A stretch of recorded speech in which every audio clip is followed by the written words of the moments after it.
in it again, for I believe it to have been haunted in a very terrible and practical manner. Most ghosts, when all is said and done, do not do much harm. They may perhaps terrify, but the person whom they visit usually gets over their visitation. They may, on the other hand, be entirely friendly and beneficent.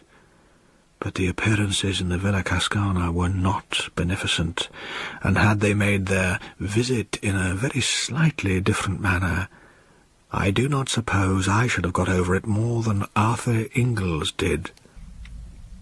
The house stood on an ilex-clad hill not far from Sestri di Levante on the Italian Riviera, looking out over the iridescent blues of that enchanted sea, while behind it rose the pale green chestnut woods that climb up the hillsides till they give place to the pines that, black in contrast with them, crown the slopes. All round it the garden, in the luxuriance of mid-spring, bloomed and was fragrant, and the scent of magnolia and rose, borne on the salt freshness of the winds from the sea, flowed like a stream through the cool vaulted rooms. On the ground floor a broad pillared loggia ran round 3 sides of the house, the top of which formed a balcony for certain rooms on the first floor. The main staircase, broad and of grey marble steps, led up from the hall to the landing outside these rooms, which were 3 in number, namely 2 big sitting-rooms and a bedroom arranged en suite. The latter was unoccupied. The sitting-rooms were in use. From here the main staircase continued up to the second floor, where were situated certain bedrooms, one of which I occupied, while on the other side of the first-floor landing some half-dozen steps led to another suite of rooms where, at the time I'm speaking of, Arthur Ingalls, the artist, had his bedroom and studio. Thus the landing outside my bedroom at the top of the house commanded both the landing of the first floor and also the steps that led to Ingalls' rooms. Jim Stanley and his wife, finally, whose guest I was, occupied rooms in another wing of the house, where also were the servants' quarters. I arrived just in time for lunch on a brilliant noon of mid-May. The garden was shouting with colour and fragrance, and not less delightful after my broiling walk up from the marina should have been the coming from the reverberating heat and blaze of the day into the marble coolness of the villa. Only, the reader has my bare word for this and nothing more, the moment I set foot in the house I felt that something was wrong. This feeling, I may say, was quite vague, though very strong, and I remember that when I saw letters waiting for me on the table in the hall, I felt certain that the explanation was here. I was convinced that there was bad news of some sort for me. Yet, when I opened them, I found no such explanation of my premonition. My correspondence all reeked of prosperity. Yet this clear miscarriage of a presentiment did not dissipate my uneasiness. In that cool, fragrant house there was something wrong. I am at pains to mention this because it may explain why it was that, though I am as a rule so excellent a sleeper that the extinction of a light on getting into bed is apparently contemporaneous with being called on the following morning, I slept very badly on my first night in the Villa Cascana. It may also explain that fact that when I did sleep, if it was indeed in sleep that I saw what I thought I saw, I dreamed in a very vivid and original manner. Original, that is to say, in the sense that something which, as far as I knew, had never previously entered into my consciousness, usurped it then.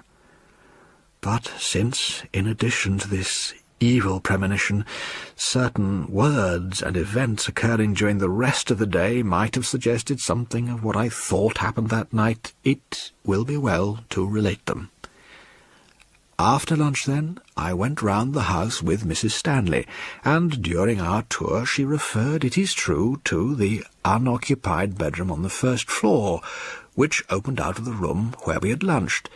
"We left that unoccupied," she said, "because Jim and I have a charming bedroom and dressing room, as you saw, in the wing, and if we used it ourselves we should have to turn the dining room into a dressing room and have our meals downstairs. As it is, however, we have our little flat there. Arthur Ingalls has his little flat in the other passage, and I remembered, aren't I extraordinary, that you once said that the higher up you were in a house, the better you were pleased, so I put you at the top of the house instead of giving you that room." It is true that a doubt, vaguely as my uneasy premonition, crossed my mind at this. I did not see why Mrs. Stanley should have explained all this, if there had not been more to explain. I allow, therefore, that the thought that there was something to explain about the unoccupied bedroom was momentarily present to my mind.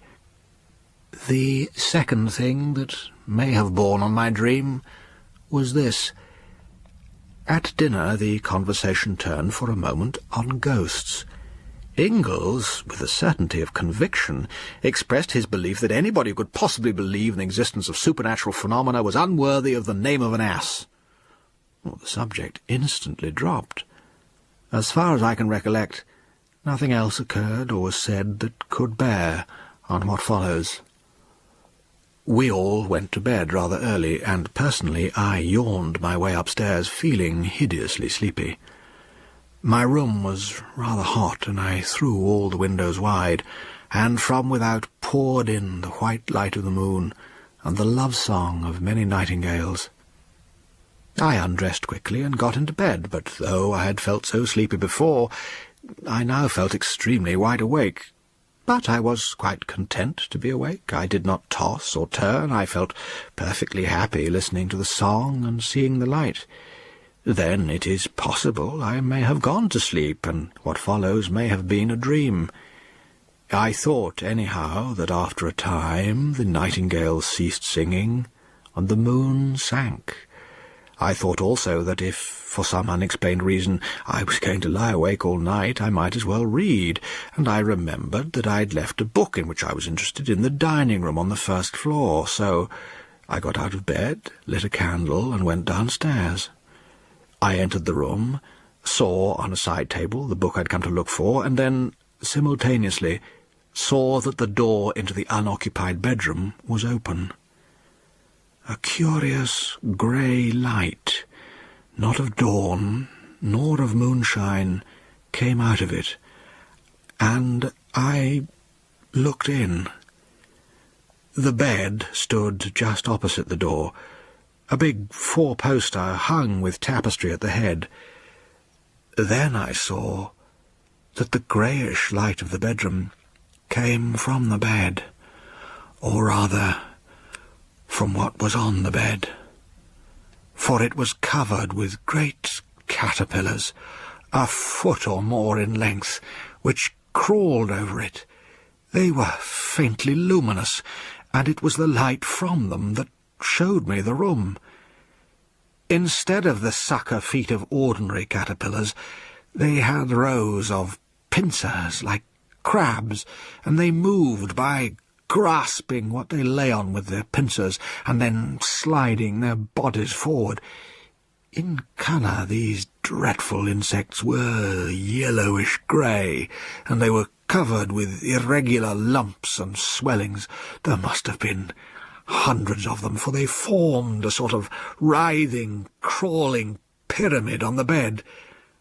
Occasionally one fell off onto the floor with a soft, fleshy thud, and though the floor was of hard concrete, it yielded to the pincer feet as if it had been putty, and, crawling back, the caterpillar would mount onto the bed again to rejoin its fearful companions. They appeared to have no faces, so to speak, but at one end of them there was a mouth that opened sideways in respiration. Then, as I looked, it seemed to me as if they all suddenly became conscious of my presence. All the mouths, at any rate, were turned in my direction, and next moment they began dropping off the bed with those soft, fleshy thuds onto the floor and wriggling towards me.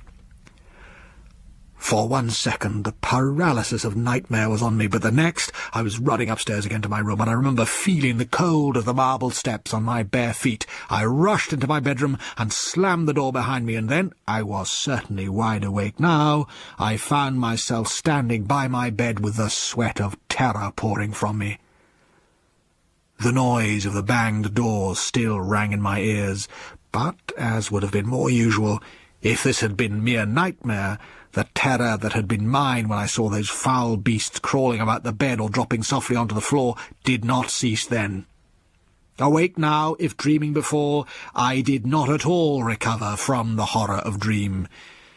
It did not seem to me that I had dreamed, and until dawn I sat or stood, not daring to lie down, thinking that every rustle or movement that I heard was the approach of the caterpillars. To them and the claws that bit into the cement the wood of the door was child's play. Steel would not keep them out. But with the sweet and noble return of day, the horror vanished. The whisper of wind became benignant again.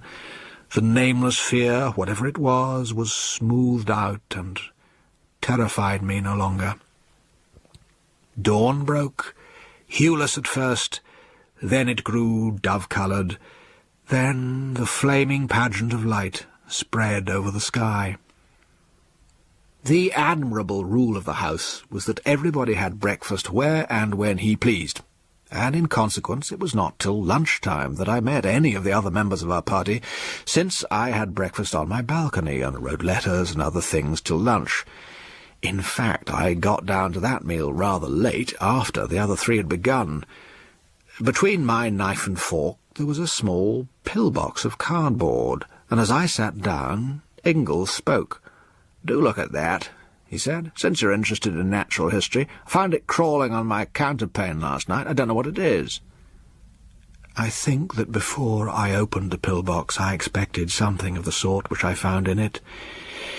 Inside it, anyhow, was a small caterpillar, greyish-yellow in colour, with curious bumps and excrescences on its rings. It was extremely active and hurried round the box this way and that. Its feet were unlike the feet of any caterpillar I ever saw. They were like the pincers of a crab. I looked and shut the lid down again. "No, I don't know it," I said, "but it looks rather unwholesome. What are you going to do with it?" "Oh, I shall keep it," said Ingalls. "It's begun to spin. I want to see what sort of a moth it turns into."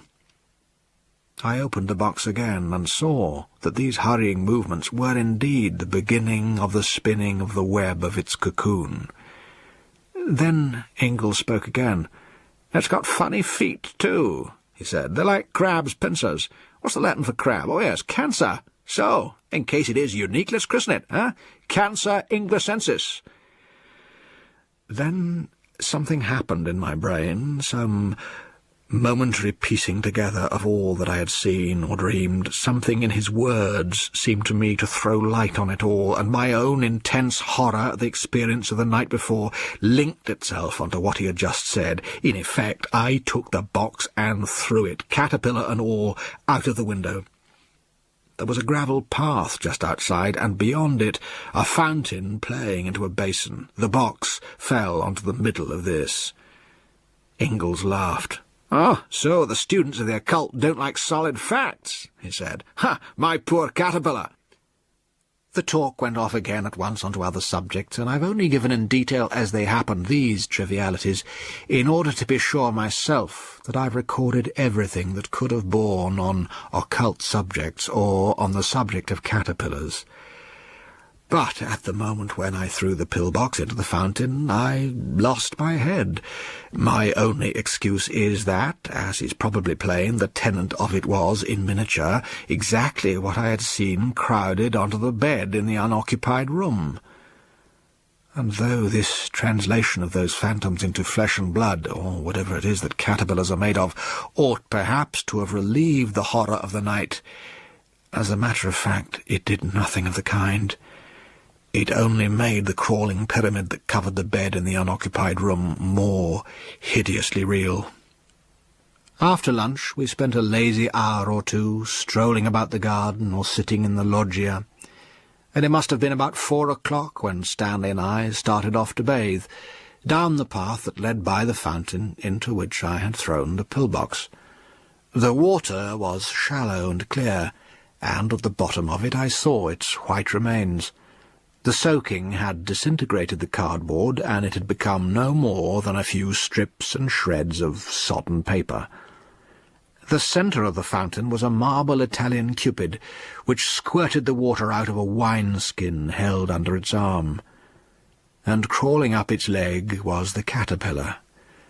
Strange and scarcely credible as it seemed, it must have survived the falling to bits of its prison and made its way to shore, and there it was, out of arm's reach, weaving and waving this way and that as it evolved its cocoon.